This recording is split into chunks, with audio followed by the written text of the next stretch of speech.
बिस्मिल्लाहिर्रहमानिर्रहीम, अस्सलाम वालेकुम। मैं हूं मोहम्मद समीर। इस वीडियो में बात करेंगे कि बीबीसी कोई भी एक ऐसा मौका हाथ से जाने नहीं देता कि पाकिस्तान को बदनाम ना किया जाए, पाकिस्तान के ख़िलाफ़ जहर ना उगला जाए और जो दुश्मन ममालिक अनासर हैं उनको खुश करने के लिए कोई भी एक ऐसा मौका हाथ से नहीं जाने देता। बीबीसी न्यूज़ ने हाल ही में मौलाना तारिक जमील साहब का एक इंटरव्यू किया है जिसमें पाकिस्तान के ख़िलाफ़ जहर उगलने की कोशिश की है, जिसमें पाकिस्तान को बदनाम करने की कोशिश की है, जिसमें वज़ीर आज़म इमरान खान साहब को डिफेम करने की कोशिश की है और ऐसे ऐसे सवालात पूछे गए। मैं मुकम्मल मतन आपके सामने रखता हूं कि जो सवाल पूछे गए हैं मौलाना तारिक जमील साहब से और मौलाना तारिक जमील साहब की जानिब से जो जवाबात दिए गए, मुकम्मल मतन मैं आपके सामने रख देता हूं और फिर फैसला आपने करना है कि ये बीबीसी कोई भी एक ऐसा मौका हाथ से नहीं जाने देता कि जिससे पाकिस्तान को बदनाम न किया जाए, पाकिस्तान के ख़िलाफ़ जहर ना उगला जाए। आप अंदाज़ा करें कि किस किस्म के सवालात किए गए और मौलाना तारिक जमील साहब ने सिर्फ एक जवाब देकर बीबीसी न्यूज़ के एंकर की बोलती बंद कर दी है। वो भी आज की वीडियो में आपके साथ शेयर करते हैं। सबसे पहला जो सवाल किया गया है उस सवाल को सुनकर भी आपको अंदाज़ा हो जाएगा कि बीबीसी का असल मिशन क्या था, मकसद क्या था, वो मौलाना तारिक जमील साहब से क्या चीज़ें निकलवाना चाह रही थी। लेकिन मसला ये है कि आप भी जानते हैं मौलाना तारिक जमील साहब का जो फेस है, जो इमेज है, एक पॉजिटिव इमेज है, पॉजिटिव फेस है और हमेशा वो पॉजिटिव मैसेज की बात करती हैं। पाकिस्तान में, दुनिया भर में जो इस्लाम का जो पॉजिटिव इमेज है उसको उजागर करने की कोशिश करते हैं।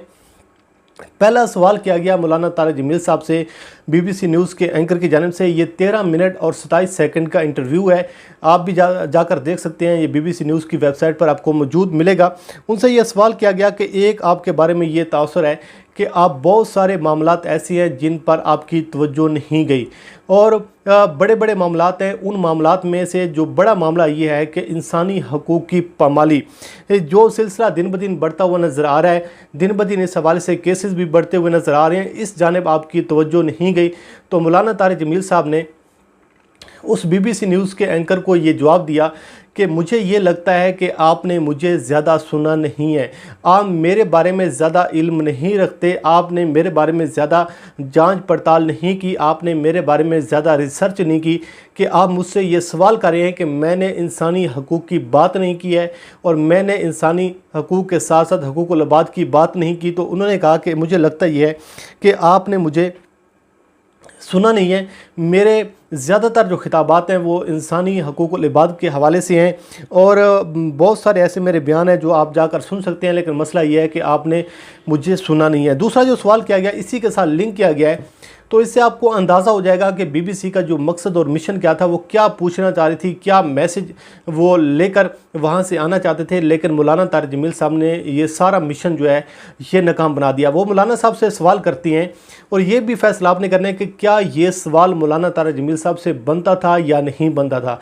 बीबीसी न्यूज़ का एंकर ये सवाल पूछता है कि इस सोसाइटी में बहुत सारे लोग लापता हो जाते हैं, मिसिंग पर्सनस हैं, बहुत सारे लोग जो हैं अदालतों के चक्कर लगा रहे हैं, एहतजाज कर रहे हैं और जो मिसिंग पर्सन के हवाले से है, लापता अफराद के हवाले से, उस तरफ आपने कोई बात नहीं की, उस जानिब आपकी कोई तवज्जो नहीं की। तो मौलाना तारिक जमील साहब बड़े हैरान होकर पूछते हैं कि कैसे लापता लोग, वो उनसे पूछते हैं कैसे लापता लोग। तो वो फिर आगे से इसी सवाल को लेकर चलते हैं। वो कहते हैं कि लापता अफराद के बारे में मैं बात कर रहा हूँ कि पाकिस्तान में एक बहुत बड़ा मसला ये है कि लोग लापता हो जाती हैं, मिसिंग पर्सन है, लोग अदालतों को चक्कर लगा रहे हैं, लोग एहतजाज कर रहे हैं, तो इस तरफ आपने बात क्यों नहीं की। तो इस पर मौलाना तारिक जमील साहब ये जवाब देते हैं कि हमारे ज़िम्मे जो है वो है दावत देना, हम तबलीग का काम करते हैं, हम पॉजिटिव मैसेज जो है वो पाकिस्तान की आवाम और दुनिया भर की आवाम के सामने एक पॉजिटिव मिशन, पॉजिटिव मैसेज जो है वो लोगों के सामने रखती हैं। हमारा काम है दावत देना, हमारे ज़िम्मे ये काम नहीं है कि हमने उसकी इम्प्लीमेंटेशन भी करवानी है, हमने उस पर अमल दरामद भी करवाना है। तो हमारे ज़िम्मे जो है वो है सिर्फ दावा देना। और मैंने, अगर मेरे आप खिताबात सुनेंगे तो आपको उससे अंदाज़ा हो जाएगा कि इंसानी हकूक़ के हवाले से जो मैंने बात की है वो मैं क्या कहना चाह रहा हूँ। इससे आगे बढ़कर वो जो साफ़ी है वो उसको फिर भी उसके दिल को तसल्ली नहीं हो पा रही, उसके दिल को सुकून नहीं हो पा रहा। और मौलाना तारिक जमील साहब बार बार उनको जब ग्रिल करने की कोशिश करते हैं तो फिर वो आगे से कहता है कि कुछ ख़ानदान जो हैं वो तोड़ दिए गए, ख़ानदानों के ख़ानदान उजाड़ दिए गए, किसी ख़ानदान का सरबराह उठा लिया जाता है, किसी का बेटा उठा लिया जाता है। तो इस हवाले से आपने बात नहीं की, आपने इस हवाले से कभी कोई मज़म्मत नहीं की। तो मौलाना तारिक जमील साहब कहती हैं कि हमारी तबलीग के कुछ असूल हैं, हम उन पर चलती हैं और हम मज़म्मत नहीं करते, हम मुस्बत बात करती हैं। हमारे यहाँ जो है अवाम को एक पॉजिटिव मैसेज देना होता है, लोगों को अपने करीब करना होता है, लोगों को अपने से दूर नहीं करना होता। हम कोई सियासतदान नहीं है और हम कोई पॉलिटिकल क्लास नहीं है कि हम बैठकर यहाँ पर हर चीज़ को उसकी मज़म्मत करें। जिस तरीके से आप मुझसे जो कुछ बुलवाना चाह रहे हैं मैं वो कुछ बोलूँ, लेकिन हम जो हैं वो मज़म्मत नहीं करते, बल्कि हम तबलीग करती हैं। हमारे यहाँ कुछ असूल हैं और ये जो आप मुझसे सवालात पूछ रहे हैं ये मेरे मुतल्लिक़ा सवाल नहीं है। आगे वो ये बात करता है कि हमारे यहाँ अवाम की राय को बिल्डोज किया जा रहा है। नंबर 1 उसने ये इशू उठाया है मौलाना तारिक जमील साहब के लापता अफराद के हवाले से। और आपके इल्म में है कि लापता अफराद जो है, मिसिंग पर्सन का जो इशू है, वो इंटरनेशनल कम्युनिटी को एड्रेस करने के लिए, उसकी तवज्जो हासिल करने के लिए, इंटरनेशनल लॉबी को मुतवज्जा करने के लिए BBC इस किस्म की हरकत करता है, इस किस्म की घिनौनी हरकत करता है। तो उसने पहला सवाल जो किया है वो मिसिंग पर्सन के हवाले से किया है। इस पर मौलाना तारिक जमील साहब की क्या राय, लेकिन मौलाना तारिक जमील साहब ने उनको शटअप कॉल दिया है, उनको दो जवाब दिया है कि हम जो हैं हमारा काम है दावा देना, तबलीग करना, हमारा काम ये नहीं है कि जो कुछ आप हमसे लेना चाह रहे हैं। दूसरे नंबर पर जब उसकी एंकर की तसल्ली नहीं होती तो फिर वो ये कहता है कि हमारे यहाँ अवाम की राय को बिल्डोज किया जाता है। ये भी हकूक़ुल इबाद में आता है।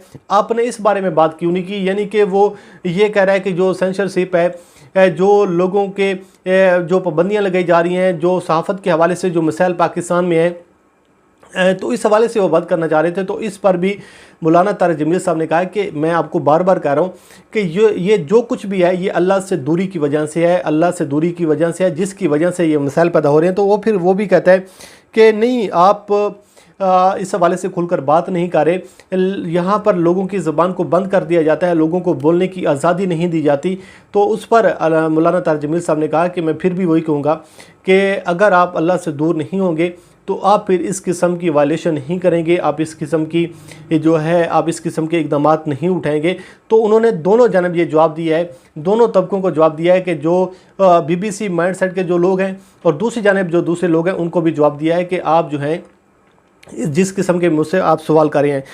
उन्होंने एक और सवाल किया इमरान खान को लेकर।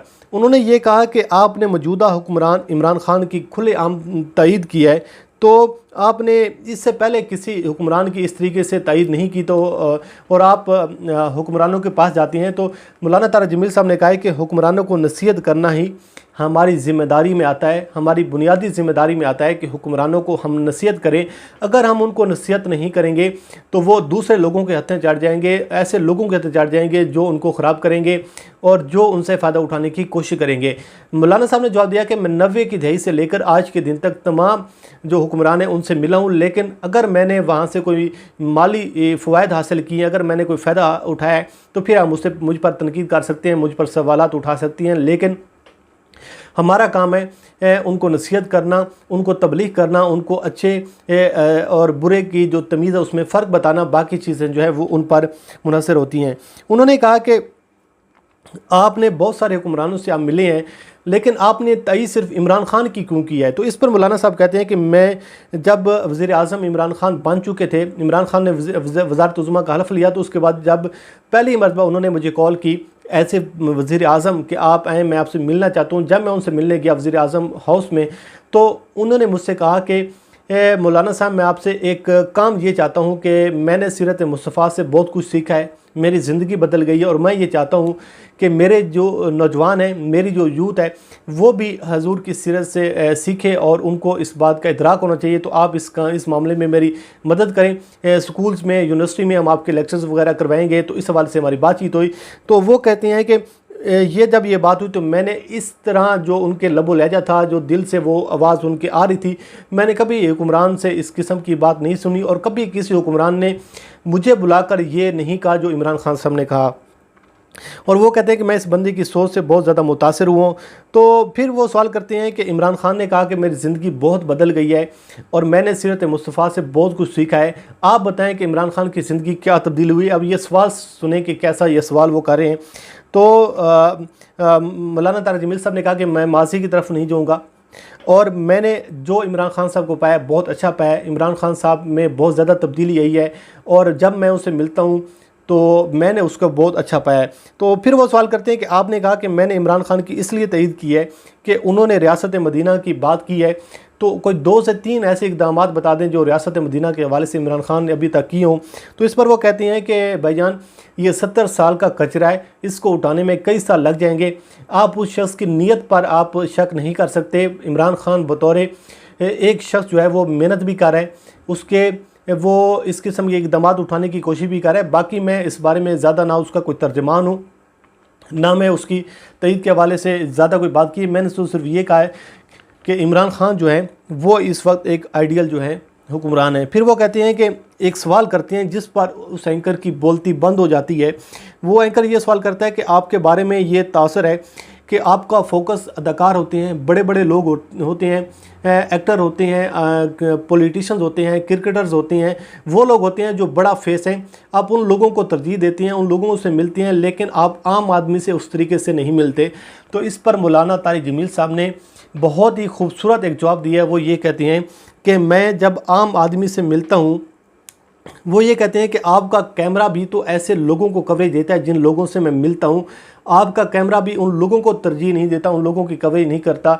जब मैं आम आदमी से मिलता हूँ तो उस वक्त आपका कैमरा भी तो नहीं आता वहाँ पर। आपका कैमरा कहाँ होता है? आपका फोकस बड़े लोग होते हैं।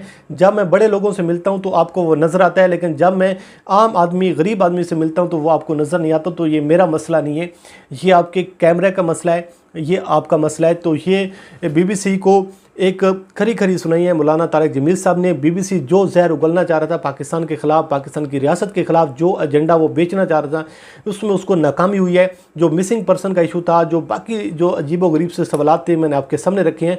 आप अंदाज़ा करें कि ये BBC की जो घनौनी हरकत है, इतना बड़ा प्लेटफॉर्म है, लेकिन वो किस किस्म की घनौनी हरकत कर रहा है कि एक आलिम से इस किस्म के सवालात पूछे जा रहे हैं जो कि पॉलिटिशियन से पूछने चाहिए थे, जो किसी जर्नल से पूछने चाहिए थे, जो किसी इंतज़ामिया का बंदा उससे पूछने चाहिए थे, लेकिन उस बंदे से ये सवाल पूछे जा रहे हैं कि आप मिसिंग पर्सन के हवाले से बात क्यों नहीं करते, आपका फोकस जो है आज़ादी इज़हार राय के हवाले से क्यों नहीं है। तो ये आप अंदाज़ा करें, ये है हमारी सहाफ़त, ये हमारी जो है बड़े बड़े प्लेटफॉर्म। बहरहाल इस हवाले से आपको आगाह करते रहेंगे।